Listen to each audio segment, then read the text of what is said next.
Governor Rick Perry, as you know, has been taking heat for saying that Social Security is a Ponzi scheme. But does he actually have a point? Fox News contributor Steven Crowder decided to look into that, and he called the Securities and Exchange Commission. If you think they're doing something improper and putting, your money at risk, or they're not a legitimate company, then one thing you can do is obviously provide us with that information in writing, because then if you put everything in writing, first of all, you'd be eligible for an award depending on what happens. But that way, we can kind of systematically look at it and determine whether there is something there that should be investigated. Joining us now is comedian and Fox News contributor Steven Crowder. Steven, it sounds like you may be eligible for a reward if you can convince the SEC that this is a Ponzi scheme. Tell me about that conversation that you had with the SEC about this. Right, like Darren McGavin, it's a major award. What happened was there's all this hoopla surrounding Rick Perry's comment on it being a Ponzi scheme. And I'm not a huge fan of the tomfoolery, not a huge fan of the shenanigans, so I decided to go to the SEC's own website and see how they define a Ponzi scheme. Now, if somebody out there could tell me how Social Security is any different from their definition of a Ponzi scheme, that'd be great, and I'd encourage you to. So they do have a number on their website. Yeah, great. Let me read for everybody what you found as the SEC's official definition.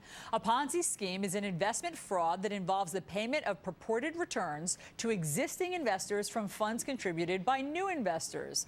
Ponzi scheme organizers often solicit new investors by promising to invest funds in opportunities claimed to generate high returns with little or no risk. Does that fit the definition in your mind?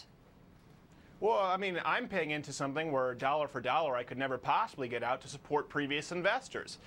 Even by the Social Security trustee estimates, the benefits paid will exceed the taxes collected by about 2016. When we started Social Security, there were about 40 workers per retiree, 40 active taxable workers. We're now down to a 3-to-1 ratio, and it's going down to 2-to-1. So really, it is a Ponzi scheme, and the SEC on their website, they actually have a phone number and an email at sec.gov. They say, if you think you see a Ponzi scheme at work, please let us know. And Alisyn, I don't think they know about this, so I brought it to their attention, and I encourage other people too. And it also says, as you heard, that you would be eligible for a reward if you can prove it. So tell me about this conversation. Did they think that this was all in jest, or were they taking this seriously when you called?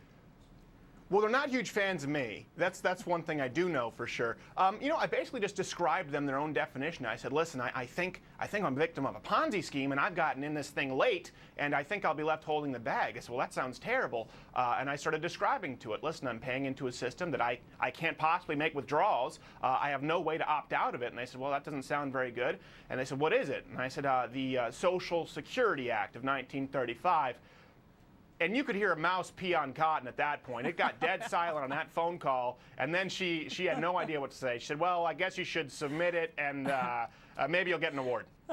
Thank you for that analogy also, Steven. Well, that's great. Very interesting exercise that you just shared with us. We appreciate it. Steven Crowder, we'll see you soon. Thank you.